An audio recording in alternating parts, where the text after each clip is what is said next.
मालकाची आहे त्या भूमिकेत बदलच नाही झाला पाहिजे ना.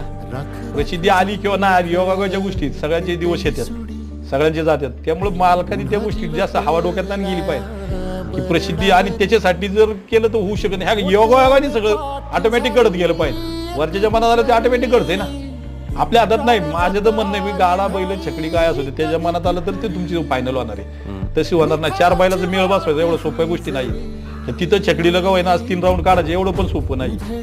हे जे वरल्याच्या जर मनात असेल सगळ्यांचा आशीर्वाद, सगळ्यांचा आशीर्वाद पाहिजे. अख्ख्या समाज तुमच्या मागे पाहिजे, सगळ्यांचे आशीर्वाद पाहिजे, तुमच्या आई वडिलांचे पाहिजे, अख्ख्या मित्रवर्ग आणि समाजाचा तुमच्या पाठीशी आशीर्वाद पाहिजे. तर या गोष्टी सगळ्या घडत चालतात. आणि कुणी हवा डोक्यात गेली की त्याला परत बैल नाही, तेवढंच त्याच्यावर त्याचा एंड होणार. 4 वर्ष 10 वर्षीपर्यंत, त्याच्यानंतर त्याला बैल नाही. मित्रांनो, मग खूप अगदी स्पष्ट शब्दात सांगितलं. या व्हिडिओला लाईक करा, या पेजला फॉलो करा आणि चॅनलला सबस्क्राईब करून सगळ्यात पहिल्यांदा